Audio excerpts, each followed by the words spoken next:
Welcome back to the Panic Room, everyone, and to another book review today. And today, I know I say it in every single video, but it is special today because today we are talking about two books that I won. So guys, if you do not know who Steve Talks Books is, where the hell have you been? Because Steve Talks Books, not only is he an amazing channel, but he does so much for authors. And he was the winner of a Paxi Award. So, I mean, only the creme de la creme win a Paxi Award. So Steve is an amazing man. He does so much.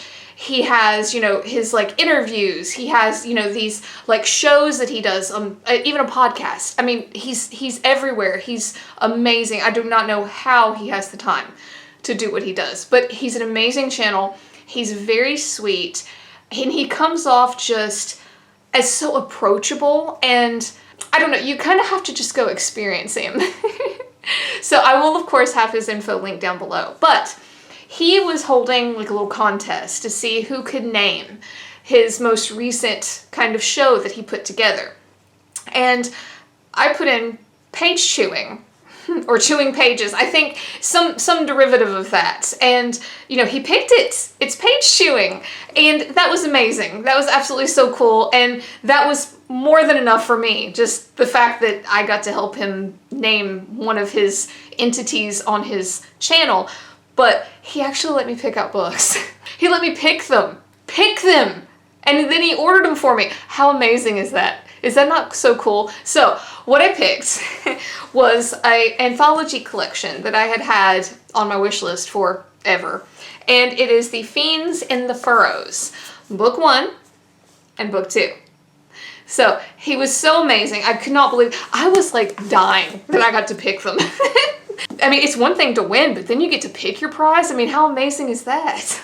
So, I am going to be reviewing these today, and in the spirit of Steve Talks Books, there's not going to be any spoilers because he does not give spoilers. So I am going to not, it's actually really easy because it is an anthology. I am going to tell you some of my favorites and my opinions, but obviously there's a lot in here. So, I mean, I couldn't spoil it probably if I tried. That's a lie. I probably could. So let's start with the first one. Now, check out the cover. It can only be better if it was green to me. Isn't that cover amazing? I love that. Love that. So, guys, if you're on my Goodreads, you will know that I put, if you want to call it a review, I don't really think I do reviews on Goodreads so much as I do hey, here's what I thought. With this book, it was good. It was good. I will say it wasn't as varied as I usually like my anthologies because I like it to be all across the board. I mean, folk horror, which is what these anthologies cover, is kind of massive. I mean, you could do a lot with folk horror. And there was just not as much variation as I was anticipating. Again, not bad. But it didn't take advantage of all that folk horror has to offer, I don't think. Now, one thing I will say is if you like religious folk horror, there was a number of those in here, which I thoroughly enjoyed. But the one that really stuck out to me as creepy and weird was called The Fruit. And it essentially revolves around these two women, and, they're a couple, and they're wanting to expand their family. But they live in a very strange town, in a very strange situation that involves fruit. And it's remarkably done. I really enjoyed it. And it was one of those stories that you know where it's going. You can see it. It is laid out before you, and it's still awesome. You know what I'm talking about? I feel like that's a mark of good writing. When you know exactly where a story is going to come out at, and at the end you're still like, damn, that was good. That was The Fruit. That was the story of The Fruit. Because, no joke, 20 pages in, I was like, okay, all right, I know what's going to happen. But it was still really well done. And, it was a good, and a number of stories were like this. There was a good mix of just enough body horror to make you go, but not a whole lot. It was still a good balance, let's say. So if you're not real big into blood, guts, and gore, don't worry. There's not a ton here, at least to me. And I think most of my like horror lovers would agree. You know, there's enough here that it's fine, but it definitely kind of falls on that side of, you know, folk horror. It's more about like, you know, tiny towns and the strange happenings, or, you know, the isolation of the countryside, things like that. So in this particular volume, there was a lot of like common tropes, let's say. The whole like going to a small town and they have a weird religion, that kind of thing. So again, that's not a bad thing per se, because I like folk horror. I like that trope. But I can see where some people would be like, that's been done, you know. So yeah, keep that in mind. And in that vein, the story, The Way of the Mother, kind of that deal, small town, special religion. Let's see, Revival was like that. The First Order of Whaleyville's Divine Basilisk Handlers. Wow, that's a mouthful of a title, isn't it? Sire of the Hatchet. You know, there was a lot that kind of revolved around that same trope. Now, if you like that like kind of, I don't know, Salem witch trials, you know, old school country, you know, I don't know, snake handling kind of horror, you're gonna like it. And again, I want to drive home the fact that this was an amazing collection. It really was. There just isn't a whole lot of variety here. You get kind of like one vein, you know, to follow through a good chunk of these stories. Not a bad vein to follow. But if you are like me and you pick up an anthology wanting like a lot of different types of worlds or a lot of different types of stories, this one's really not going to deliver on that. But it is still very good. So, Fiends in the Furrows, Volume 1. Now, let's go to Volume 2, which to me is the better of the two. As always, taking the cover. Isn't that good? I love that. And this one seemed to have just a touch more in the way of, I think, artwork, at least to me. Because, like, see how it ended? Like, that's the final page after the last story. And I liked that. The other one didn't seem to have that as much. This one is just a little bit thicker. Not by much, but it's a little bit thicker than its first counterpart. And I have to say, as far as the stories go, I really enjoyed this one. Just a touch more than the first one. You get a lot of variety right out of the gate to me. You know, you go back and forth between different points in time, but then we got to the story, A Well-Fed Man. And this is the story that I was alluding to in my Goodreads little blurb that I made about this particular volume. When I tell you what this is about, you're gonna be like, why do you even care about that one, Pax?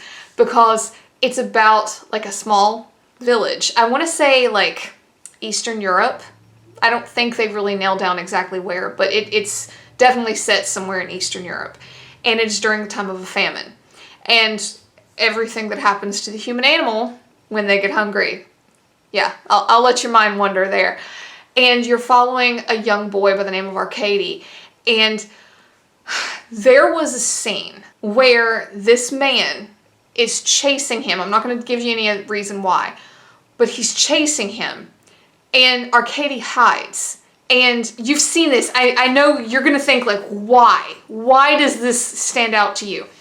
He hides, and he's like backed up against a barn that has those, I think they're called like knots in the wood where, you know, you could see through them, you know, and sometimes they look like owl eyes. And it talks about, because you're in the little boy's head, you know, he's having this monologue about trying to get away from this man and how scared he is. And then there's this scene where he turns around and the one eye of the guy is looking through one of the holes in the boards. And that's not a spoiler, like, at all. But the way it is written, I legit kind of got, like, taken aback. Like, it jarred me, the way it was written. And I know that makes no sense to you if you haven't read this story, but to me, I was like, damn, that's some good writing, because it legit jarred me. Like, I was so engrossed in this whole chase that was happening with Arcady.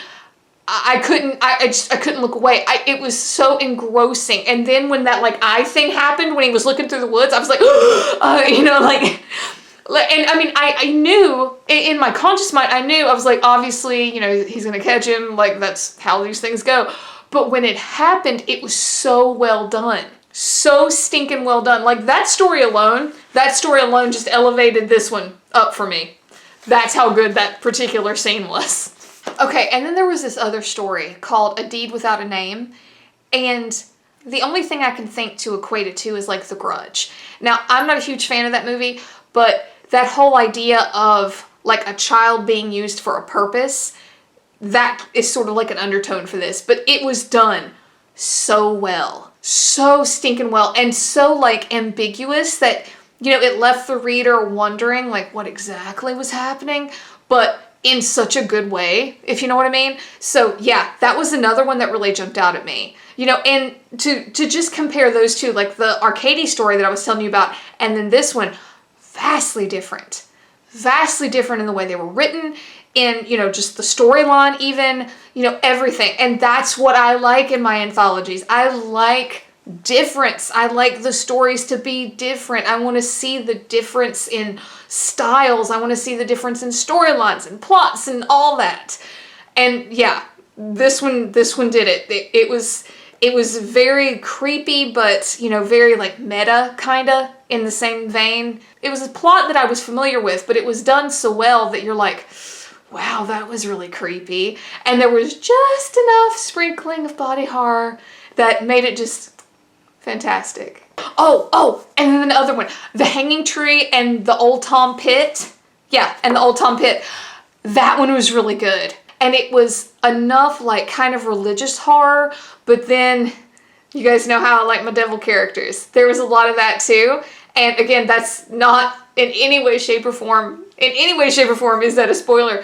I really think you will like this, and it's told from like the perspective of a child, which makes it that much more creepy. Yeah, so I really like that one too. The Hanging Tree and the Old Tom Pit. So guys, to wrap this video up without being 100,000 years long, I will say that out of these two, I did prefer the second volume. Now, both amazing books. If you are a fan of folk horror, highly recommend. Highly, highly recommend. These are amazing. And if you like religious horror, if you like, you know, just a smattering of body horror, you know, again, great reads. Really good reads. Now, if you're like me and you like some variation, this is the one to go with. But if you like just folk horror in general, you know, you can't go wrong with either one of these. Really and truly. You know, and plus they're gorgeous. I mean, come on. They're beautiful, right? I have to just give another big thank you to Steve Talks Books. I still cannot believe he let me pick my books.